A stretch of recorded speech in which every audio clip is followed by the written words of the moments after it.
let me bring out my panel. They came here to talk about what a crazy election season we've had. But before that, while they're sitting here, we might as well talk about this as well. David Osiany is here. Gabriel Muthuma is back with us. Patrick Gadara is on the show for the first time. For the first time. We're very excited that you came on. It's too late, but hey, it's never too late. And Herman Manyora is back with us as well. So we're hearing that there might be a few more politicians in President Kenyatta's cabinet this time than there were, and part of the reason is because you need people who have a clout, and technocrats don't necessarily always have a following in Western or in Rift Valley or in Coast, and you need this going forward because they're trying to make sure that when you're trying to explain your achievements, you've got people who can do that. So the speculation is that there will be a few more politicians this time than there were in the last cabinet. Gabriel, am I correct? Well, thank you, Larry, first of all, for inviting us.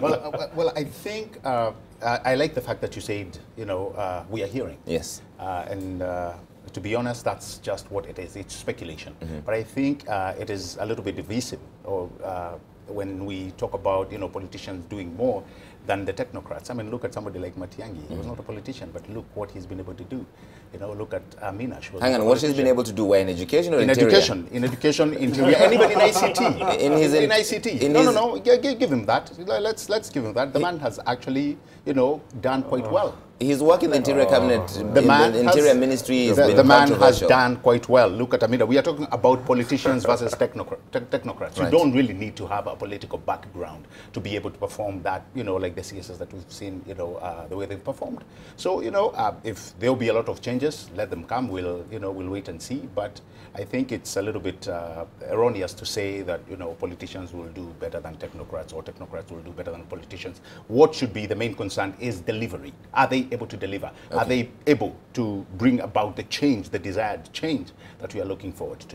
David Osiany was shaking his head when he talked about he always shakes his head, that's a problem. No. About Fred Matiang'i. I think Fred Matiang'i has delivered fantastically for the Ministry of Education. Of course, some people attribute that to Professor George Magoha, but all said and done, he was the one in charge of policy and delivery. And so in the Ministry of Education, he's done a tremendous job. His short term at the helm of the Ministry of Interior has been nothing but horrible and painful. And it's not a place I would want him to be, because he earned himself a good name and then just trashed it all out. That said, I don't have a problem with politicians going to be members of cabinet so long as they have a technocratic background. I don't think we want to believe that our politicians do not have, they have not gone to school or cannot lead policy and cannot lead cabinet. Of course, there is the risk of them being partisan and not being objective. That's the problem, because then they will be at the whims of their leaders. But even technocrats appointed to those roles from time to time would want to appease their appointing authority. Right. And so if politicians are going to end up in that cabinet, I pray that one, they have grasp of what they're supposed to do in those dockets. Because again, we have had technocrats who did zilch. Zero in this 4.5 years. Do you want to mention names? Well, Rachel Mamo comes to mind. Why? What did she do? Do you know anything she did? As our army men are killed because they have just been given a Land Cruiser, we have had the tankers in Nairobi fighting demonstrators, which should have been at our borders trying to fight. I mean, there are many different people who have done zero. I've not seen a tank. No, there are people Stop exaggerating. I've not seen a tank. Have you seen one? That's the fact. Have you seen a tank? What you have here is armored vehicles. What you have here, Gabriel, is armored vehicles. And whether you want it to be convenient or not, what we have as armored vehicles chasing protesters in Nairobi should have been deployed to our borders to fight the Al-Shabaab. The net effect is that 74 or a few scores of our policemen and a few dozens of our army officers. Vehicle, but a tank is it. a military. It is what it is. Away from that, Patrick, what is your ideal? Politicians or technocrats? I think the distinction is a bit mistaken. I think the question we should be asking is what we tried to do when we removed or when we passed a new constitution that says essentially that you don't have members of parliament being part of the cabinet. Yeah. And I think the idea had been that the cabinet itself ceases to be this place where you simply reward your cronies in parliament. Mm-hmm. And it actually creates a division between the executive and the parliament that's supposed to hold you to account. So it's not enough to simply look at as to whether somebody is a politician or not. I think you've got to look as to whether, first, the appointing authority, being the president in this case, is actually appointing people who are qualified to do the jobs that he's giving them. And the second one that's really not, people don't really pay too much attention to is the vetting process. And why it seems that these people always sort of get a through pass, to get through. And there's very little questioning about what their policies would be, about what their vision is for these dockets, etc. And even their backgrounds. You remember the late Cabinet Secretary for Interior, Justin Kaiseri? And Kaiseri. He had been named in the TJRC report that recommended not just that he be investigated, but that he actually be prosecuted. And it was ignored pretty much by Parliament when they were vetting it. So I think we really have to focus on the vetting process itself and to see whether or not we actually end up with people who are capable of delivering the jobs that they're being given by the president. Okay, hold that thought, Herman. I want to come back to you, but I want to go to the story that we should have run a little earlier about lobbying for cabinet positions intensifying, especially this weekend, because that cabinet is expected to be announced any time now, and a lot of politicians are asking the president and his deputy to consider the regions when dishing out positions. And here now, Osiany talking about what these politicians are saying and what they should look out for: inclusivity and also ability for them to deliver, and look at his legacy. As the president settles in at the House on the Hill for a second term, anxiety on who will form part of his 2017-2022 cabinet has gripped his lieutenants, and lobbying has reached fever pitch. The mandate of appointment rests with the president. So it doesn't matter. Lobbying cannot make the president change his mind. He already knows who can help him realize his dream, and for us, that is what is important. The president and his deputy William Ruto have kept the names of those who will join their dream team for a second term a top secret, and a host of current cabinet secretaries have been left unsure of whether they will retain their flags amid intense lobbying for the limited slots. He must ensure that this cabinet is as inclusive as possible. Indeed, the president has several considerations to make besides qualifications as he constitutes his cabinet. Besides inclusivity, the Uhuruto duo have a delicate balancing act of rewarding political loyalty with 2022 succession politics at play. Lawrence Kayuyu afanye nini? Apewe.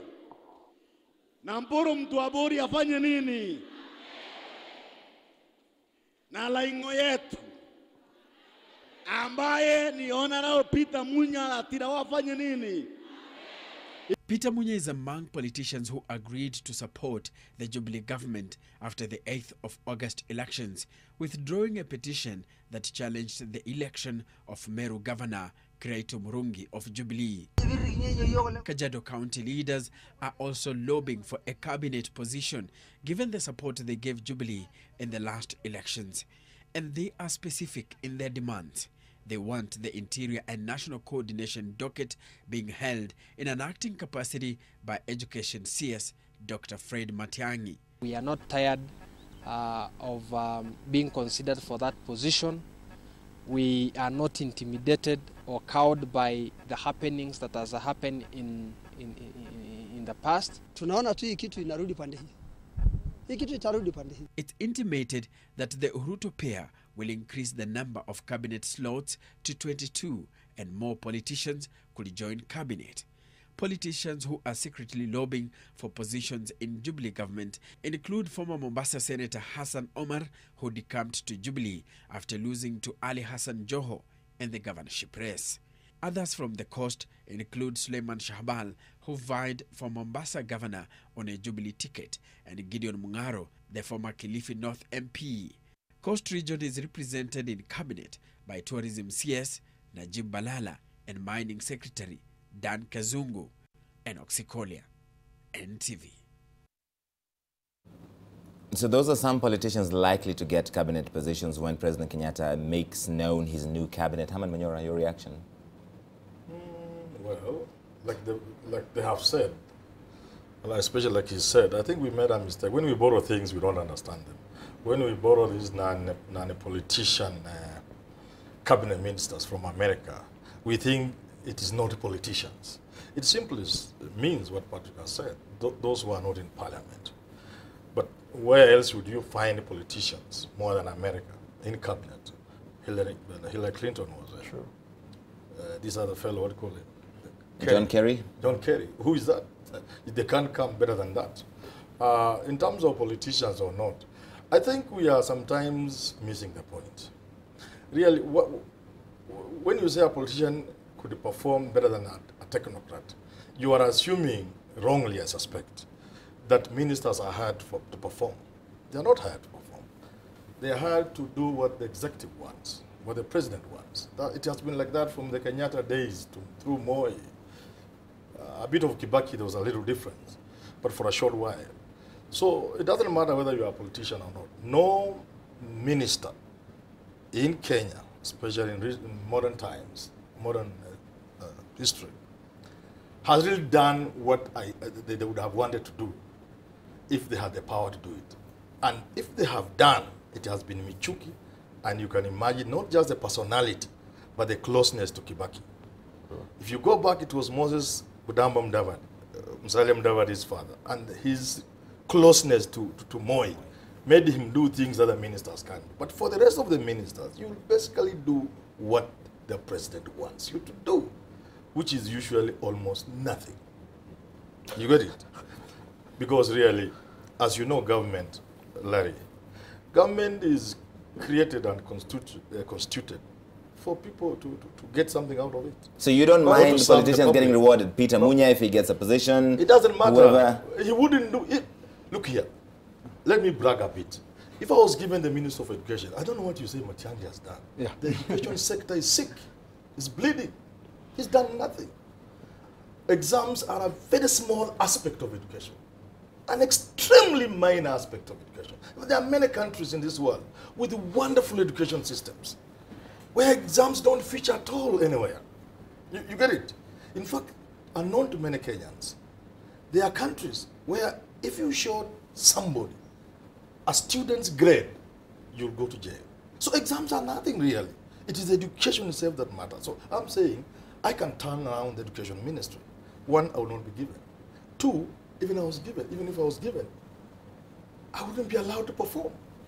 So really, it's neither here nor there. Let's allow. Let me differ with the Prof. I think just one second, Patrick. I think one of the things we need to keep in mind is what is actually lacking is a system of accountability. Yeah. So that CSs are not actually held to account for the jobs they're doing.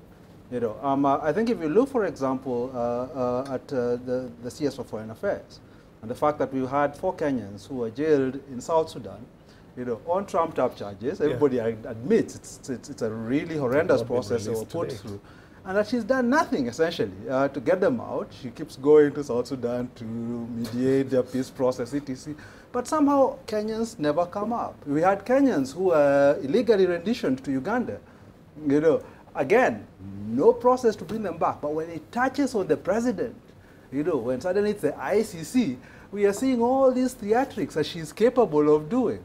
You know, and because our parliament does not hold her to account, you know, does not insist that, look, you've got a job to do, you're not doing it, and here is a consequence for not doing it, okay. Then it will always be what you're saying, where the position is simply seen as a reward for people who will toe the line. Okay, really quickly, because I got to get to break. Let's agree here that when, for example, I said that Matiang'i has done fairly good in education, so let's agree that regaining the integrity in our examination processes is in itself a good thing. Michuki did not do so much in transport. He just put order in the matatu sector. There was so much more to do in these sectors. Okay. This is what the other cabinet secretaries do not have to write home about. They don't have any signature moves. They have nothing to write home about having achieved. Unless Amina now wants to say that the president allowing every African to come and receive visa at point of entry, which is a policy issue that's not as easy as one wants to believe, unless she wants to say that's her biggest take home or the victory for ICC. Okay. I think if you were to count any little child asked on the street who has achieved in the last 4 years, they'll tell you Matiang'i. All right. For education. Horrendous in the Ministry of Interior. Let's leave it there just for the moment, Gabriel. Everybody hang on.